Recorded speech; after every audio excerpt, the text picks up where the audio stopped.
اب بھی تھی حضرت شیخ مولانا ذکریا صاحب رحمۃ اللہ علیہ کی سوانح عمری ہے اور اس کی قسط نمبر 14 ہے۔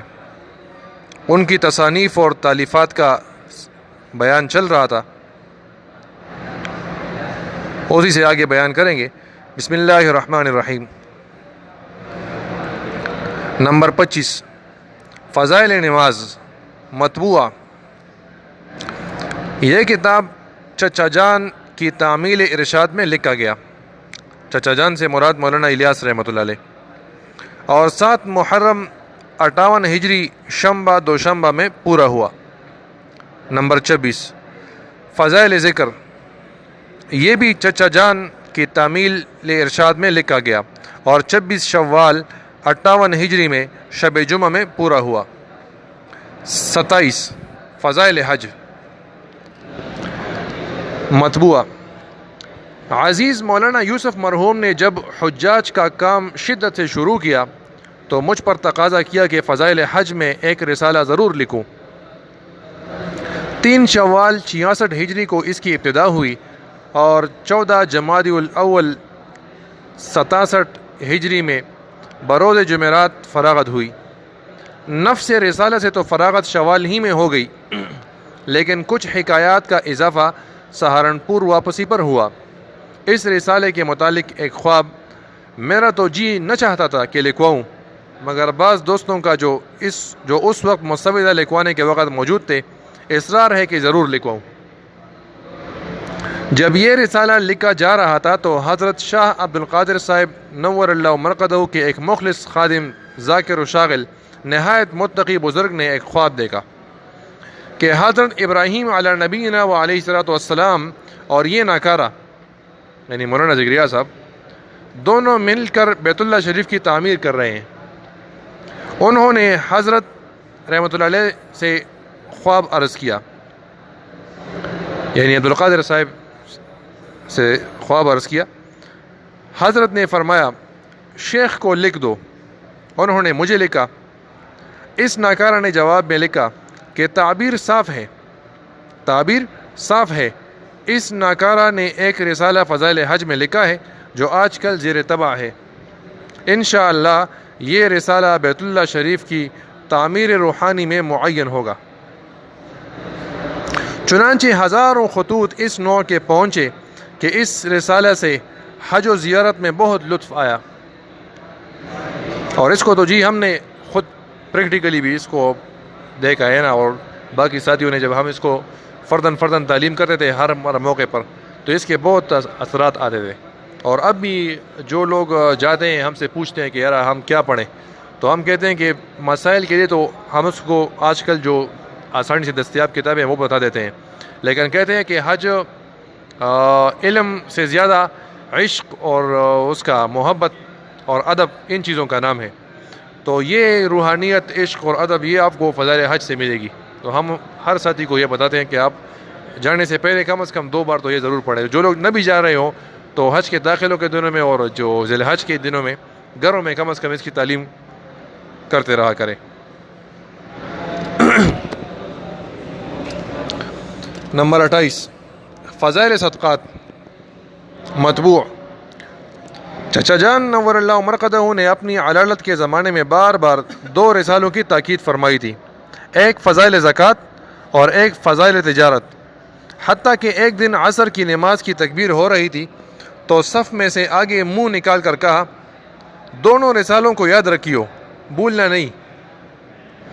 مگر جیسا کہ فضائل حج اور فضائل صدقات کی تمہید میں تفصیل سے لکھا گیا، شوال 66 ہجری میں 1947 کے ہنگامے کی وجہ سے 4 ماہ سے زائد نظام الدین میں محبوس رہنا پڑا، لہٰذا فضائل حج کے ختم ہونے کے بعد اسی قیامت کی یاد دلانے والے ہنگامے میں نظام الدین میں اس کی ابتدا ہوئی اور سہارنپور واپسی کے بعد 22 صفر 68 ہجری کو ختم ہوئی۔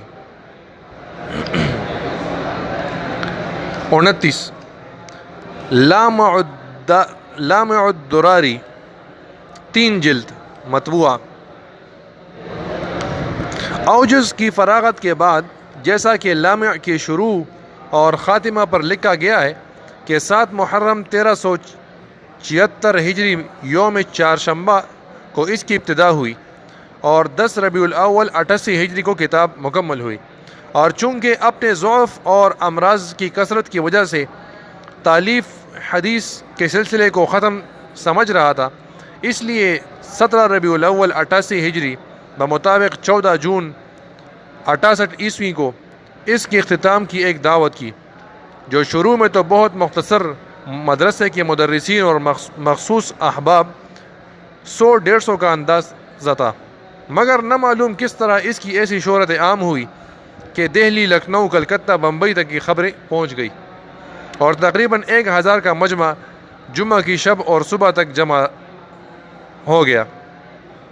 برابر دیگیں بڑھتی رہیں، پلاؤ، زردہ، مولوی نصیر الدین، شیخ انعام اللہ، شیخ اظہار وغیرہ کی مساعی جمیلہ سے بہت جلد تیار ہوتا رہا، اور اس غلط شہرت سے کہ آج عزیزان زبیر و شاہد کا نکاح ہے، حالانکہ اس کا کوئی ذکر تذکرہ یہاں نہیں تھا، مقامی و بیرونی عورتوں کا مجمع بھی گھر میں بہت ہو گیا۔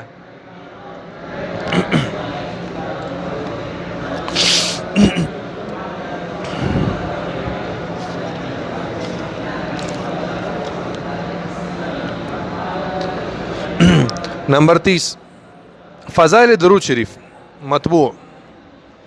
اس کی تالیف بھی حضرت شاہ یاسین صاحب نگینوی کی وصیت کے موافق ہے۔ حضرت شاہ صاحب کا وصال 30 شوال 60 ہجری شب پنجشنبہ میں ہوا تھا، اور انہوں نے وصال کے وقت اپنے مخلص خادم اور اجل خلفاء شاہ عبدالعزیز صاحب دہلوی دعاجو کو یہ وصیت کی تھی کہ زکریا سے کہہ دیجیو کہ جس طرح تو نے فضائل قرآن لکھی ہے، میرے کہنے سے فضائل درود بھی لکھ دے۔ یہ حضرت شاہ عبدالعزیز صاحب دعاجو دہلوی رحمۃ اللہ علیہ، یہ ہمارے حضرت مولانا اشرف سلیمانی صاحب رحمۃ اللہ علیہ کے شیخ تھے۔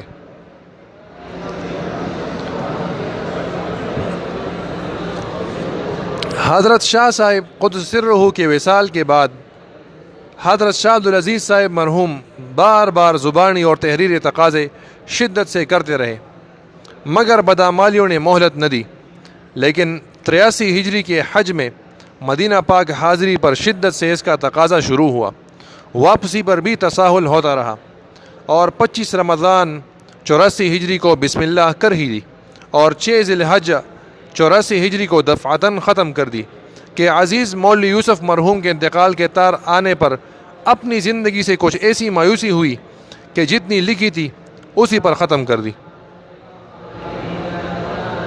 یہ مولانا یوسف صاحب 2 اپریل سن 1965 میں وفات پا گئے تھے لاہور میں۔ یہ فضائل درود شریف ابھی بھی خانقاہ میں تواتر سے میرے خیال میں کوئی فجر کے بعد یا کس ٹائم کے بعد ایک وقت مقرر ہے، اس سے تعلیم ہوتی ہے، اور ہمارے جو اجتماعات وغیرہ ہوتے ہیں اس میں بھی یہ اس کی فضائل درود شریف کی تعلیم ضرور ہوتی ہے۔ اور ابھی پتہ چلا کہ چونکہ حضرت شاہ عبدالعزیز صاحب کا فیض بھی اس میں شامل ہے، تو اس لیے اس کی تاثیر بہت زیادہ ہے۔ رمضان میں جو ہم اجتماعی اعتکاف کرتے ہیں اس میں بھی اس کی تعلیم ہوتی ہے۔ 31 رسالہ اسٹرائک مطبوعہ۔ مدارس عربیہ میں اسٹرائک یعنی ہڑتال کی روز افزوں وبا سے جتنی نفرت اس سے احکار کو ہے شاید ہی کسی کو ہو، اور اس میں میرے 2 بزرگ حضرت تانوی اور حضرت مدنی بھی بہت مخالف تھے۔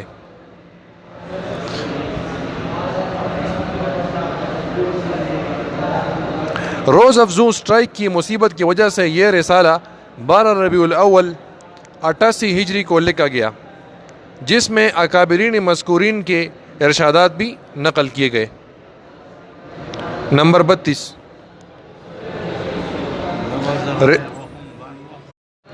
رسالہ آپ بیتی مطبوعہ۔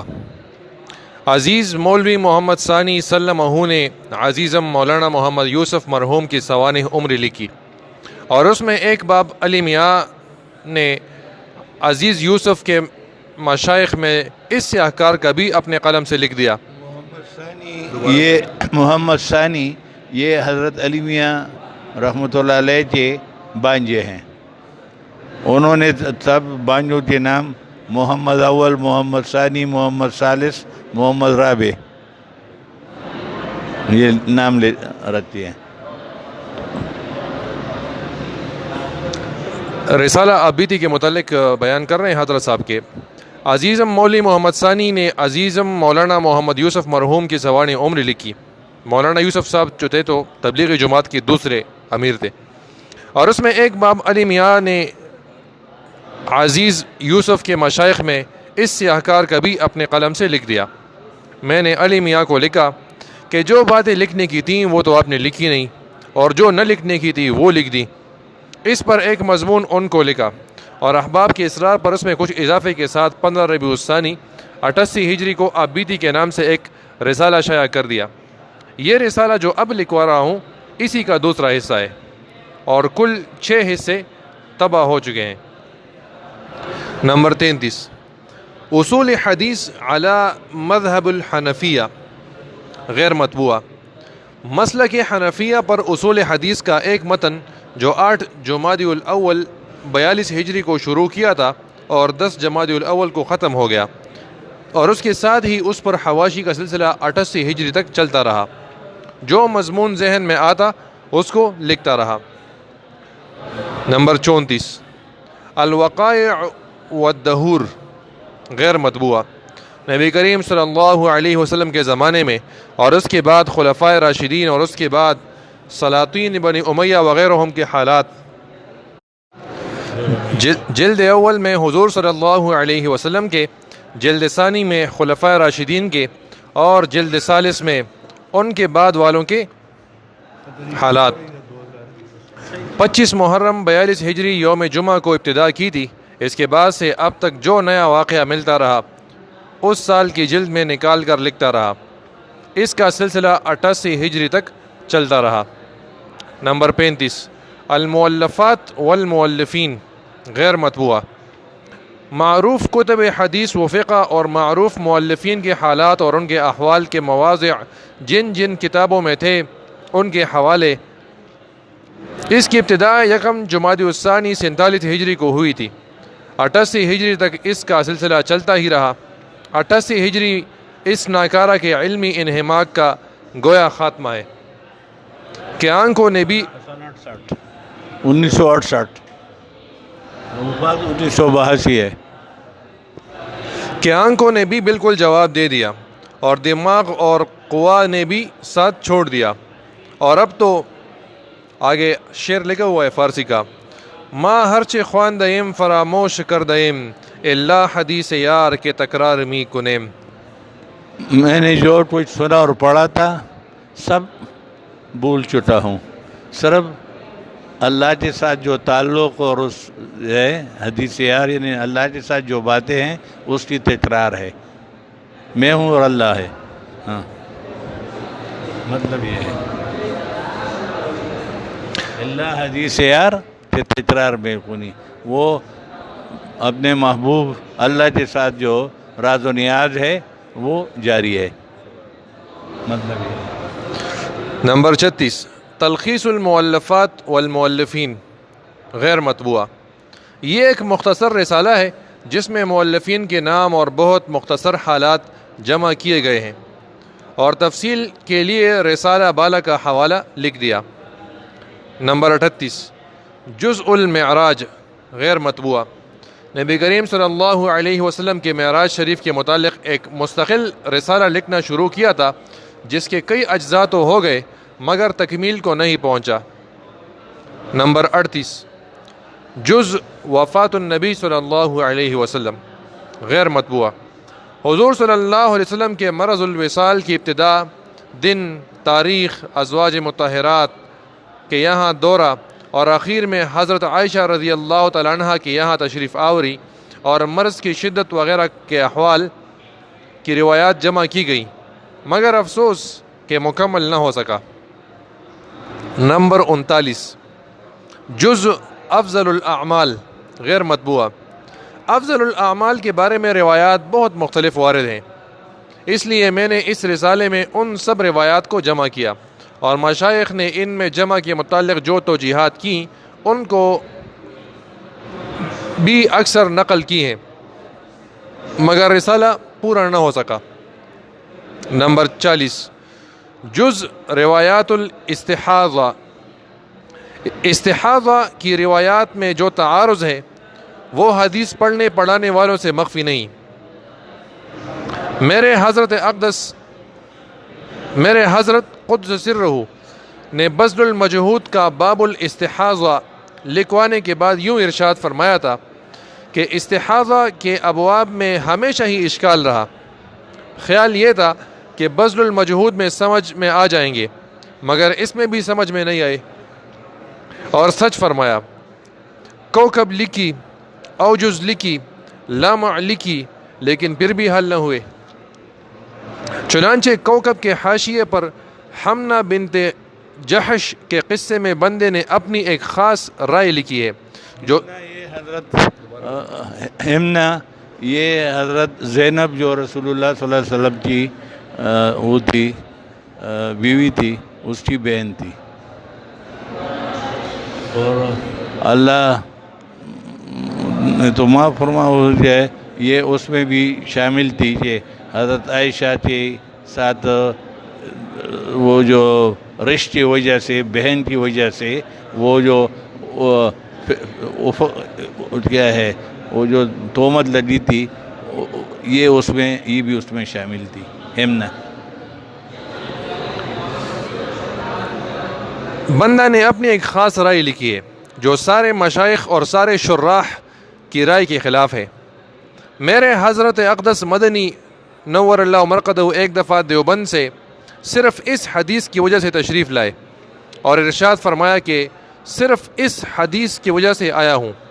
تم نے بات بہت معقول لکھی، مگر یہ سمجھ میں نہیں آیا کہ آپ کو یہ الہام سارے مشائخ، سارے شراح کے خلاف کہاں سے ہوا۔ آپ کے حضرت نے بذل المجہود میں وہی لکھا جو سارے شراح لکھ رہے ہیں۔ ملا علی قاری، شراح ترمذی، سب ایک مضمون پر متفق ہے، مگر آپ نے نیا مطلب کہاں سے نکالا؟ کوئی مستند اس کا آپ کے پاس ہے؟ میں نے عرض کیا، مشکل الآثار طحاوی سے یہی مطلب مستنبط ہوتا ہے۔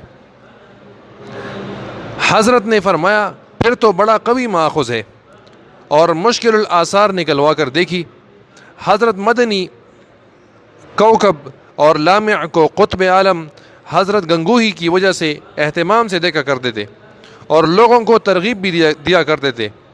ایک دفعہ بلکہ کئی دفعہ حضرت نے فرمایا، آپ نے کوکب کا حاشیہ لکھا ہے یا اوجز کا اشتہار دیا ہے؟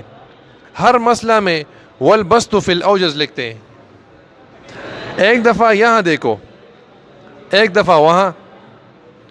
حدیث پاک میں چونکہ اس ناکارہ کی مرغی کی ایک ٹانگ بہت سی جگہ لگ رہی، اس لیے میرے حضرت مدنی ان پر اکثر مراجعت فرمایا کرتے تھے۔ نمبر 41، جز رفع الیدین غیر مطبوعہ۔ رکھتے جی کار کڑے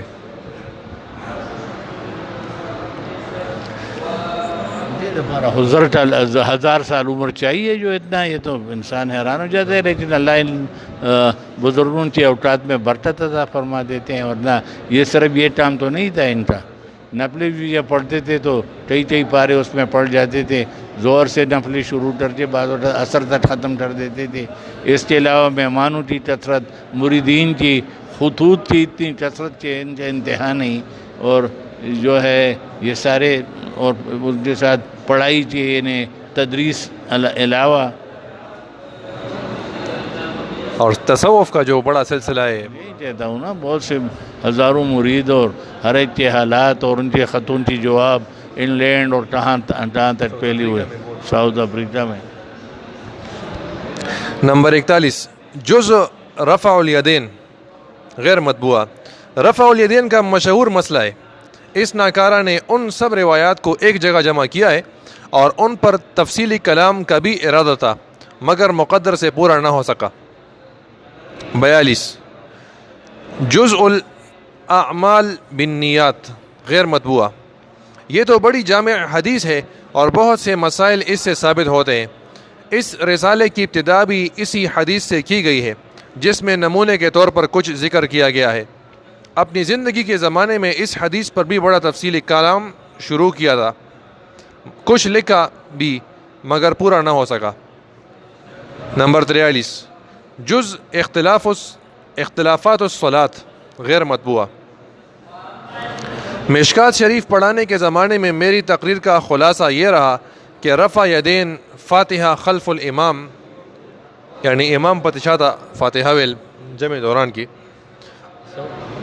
آمین بالجہر وغیرہ 3-4 مسائل کی کیا خصوصیت ہے جس پر یہ معارکے، مناظرے، مجادلے ہر جگہ ہوتے رہتے ہیں۔ اختلاف یہ ہے کہ رفع یدین سنت ہے یا عدم رفع، اسی طرح سے آمین بالجہر وغیرہ میں اسی نوع کے اختلافات ہیں۔ اس کے لیے میں نے نماز کی 4 رکعتوں کے اختلافات جمع کرنے شروع کیے تھے، اس وقت 200 سے زائد ہو گئے تھے، بعد میں ان پر اور اضافے بھی ہوئے۔ میں حدیث کے اسباق میں اولاً تو اجمالاً اسی فہرست سے یہ بیان کیا کرتا تھا کہ ان 4 مسائل میں اور ان 200 میں کیا فرق ہے، وہی سنت اور عدم سنت کا اختلاف اور وہی روایات سے استدلال، پھر ان 4 میں کیا خصوصیت ہے۔ دا 4 چیزیں دا امین بالجہر، فاتحہ خلف امام، رفع یدین وغیرہ دا یاد ہے۔ پھر ان 4 میں کیا خصوصیت ہے کہ یہ اعتقادیات کے درجے میں ہو گئے، اور اس کے بعد اسی رسالے کی مدد سے ہر باب میں اور اس باب کے اختلافی مسائل کی تفصیل بیان کیا کرتا تھا۔ اس کے بعد سے اس میں کچھ اضافہ بھی ہوتا رہا۔ نمبر 44 جز اسباب اختلاف الائمہ غیر مطبوعہ، اب تو خیر یہ شائع ہو گیا اختلاف الائمہ، اس وقت شائع نہیں ہوا تھا۔ مظاہر علوم سے ایک رسالہ المظاہر کے نام سے مفتی جمیل احمد صاحب کی زیر ادارت نکلنا شروع ہوا تھا۔ اس میں اس ناکارہ کا ایک مضمون اس سلسلے کا شروع ہوا تھا کہ ائمہ اربعہ میں اتنا وسیع اختلاف کیوں ہے جبکہ سب حضور اقدس صلی اللہ علیہ وسلم ہی کے اقوال و افعال سے استدلال کرتے ہیں۔ اس رسالے کے مختلف پرچوں میں تقریباً 80 صفحے اس مضمون کے شائع ہو چکے تھے۔ اس کے بعد مضمون تو اور بھی لکھا ہوا تھا مگر رسالہ المظاہر بند ہو گیا اور وہ شائع نہ ہو سکا۔ 20 احباب کے خطوط اس زمانے میں آئے کہ ہم نے یہ رسالہ تیرے مضمون کی وجہ سے شروع کیا تھا، اگر یہ مضمون کسی اور رسالے میں شروع ہو رہا ہے تو اس کا پتہ لکھ، ورنہ اس کو ایک مستقل رسالے میں شائع کر دے۔ نمبر 45 جزء المبہمات فی الاسانید والروایات غیر مطبوعہ، احادیث کی اسانید میں بھی اور روایات میں بھی بہت سے نام مبہم آتے ہیں۔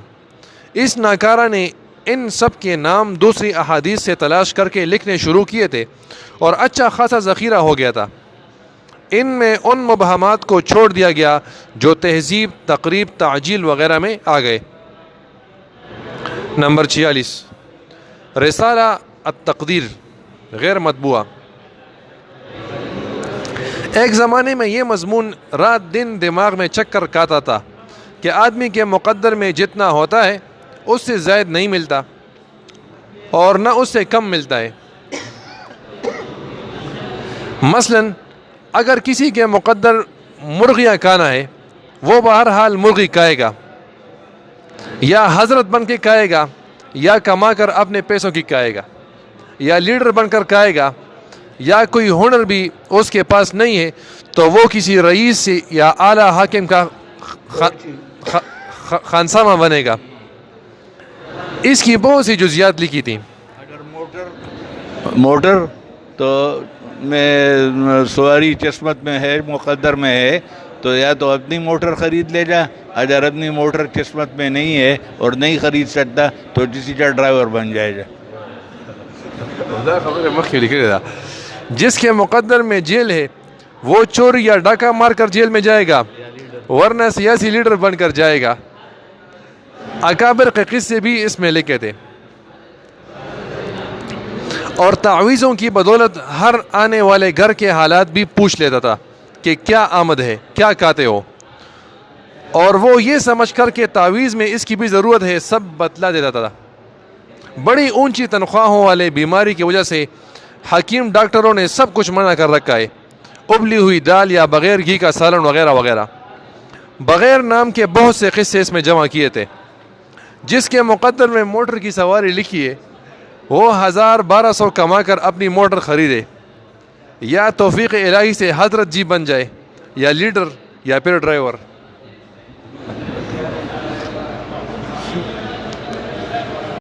اس رسالے کے پورا کرنے کا مجھے بھی ہمیشہ اشتیاق رہا، مگر مقدر نہ ہوا۔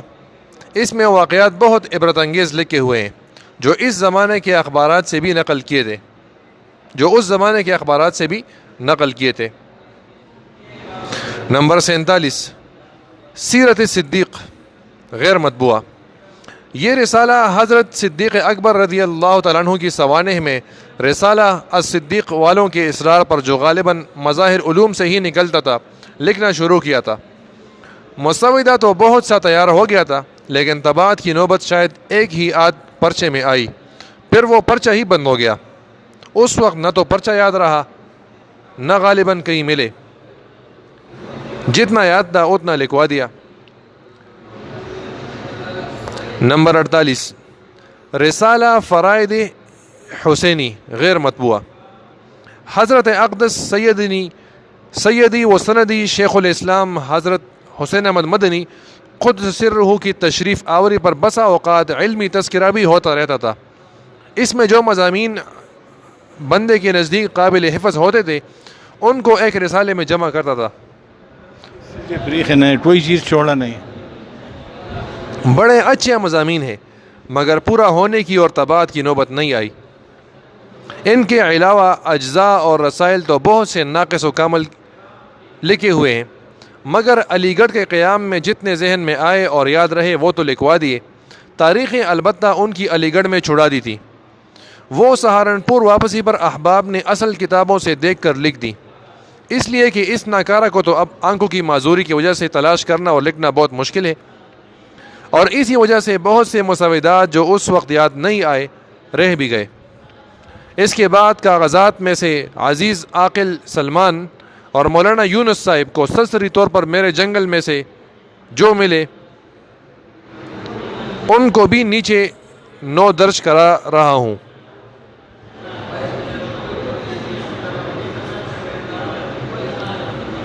یونس صاحب ان کے بعد شیخ الحدیث تھے۔ یونس صاحب جو ہے انہوں نے جب حدیث پڑھانا تو یونس صاحب وہ پھر شیخ الحدیث تھے، اور اس میں یعنی مزار علوم میں استاد تھے، اور اس کے خلفاء میں سے بھی تھے۔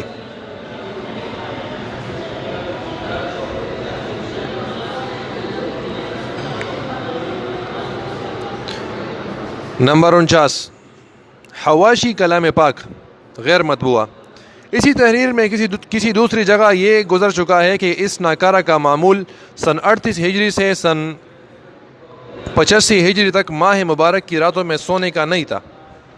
بغیر رمضان المبارک کے تو کلام مجید دیکھ کر پڑھنے کا وقت بہت کم ہی ملتا رہا، لیکن رمضان المبارک میں 2-4 رمضانوں کے علاوہ تمام علمی کام سب بند ہو جاتے تھے، اور قرآن پاک کے دیکھ کر پڑھنے کا معمول ماہ مبارک میں بہت اہتمام سے ہو جاتا تھا۔ ملنا جلنا بھی بالکل رمضان میں کسی کے نہیں ہوتا تھا، رمضان میں کسی سے نہیں ملتے تھے۔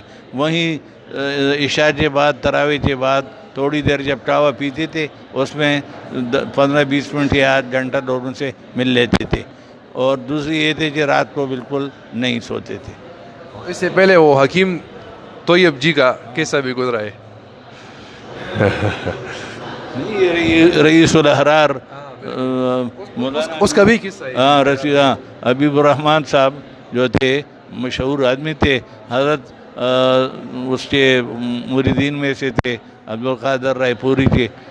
سہارنپور جا رہے، وہاں رائے پور جا رہے تھے، راستے میں بہت دروازہ ٹٹایا، یہ اندر سے دروازہ کنڈی لگاتے تھے، بس چلتے چلتے چاہے کہ دروازہ تو نہیں کھولتے، یہ بتاؤ کہ یہ تصوف کیا بلا ہے؟ کہ ابتدا جو ہے انما الاعمال بالنیات، اور آخر جو ہے ان تعبد انترا بس یہ سارا تصوف ہے. جا کر سوچو اس پہ دماغ لڑاؤ. ہاں تو قرآن پاک کے دیکھ کر پڑھنے کا معمول ماہ مبارک میں بہت اہتمام سے ہو جاتا تھا. تراویح کے بعد سے تہجد کے وقت تک ترجمہ کے تدبر و تفکر کے ساتھ پڑھنے کی نوبت آتی تھی اور اس میں جو اشکال پیش آتا تھا اسی وقت تفاسیر سے مراجعات کر کے بین السطور کے حواشی پر لکھ لیتا. مگر افسوس کہ 4-5 سال سے ان کے پڑھنے سے بھی معذور ہوں. یہ ہر ایک آدمی کا اپنا اپنا جو ہے مزاج ہوتا ہے, طبیعت ہوتی ہے. اور مولانا شاہ کشمیری رحمۃ اللہ علیہ صبح سے لے کے رمضان میں عصر تک 8 پارہ پڑھتے تھے.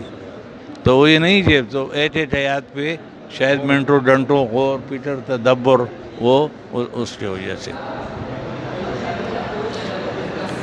باقی اگلی قسط میں.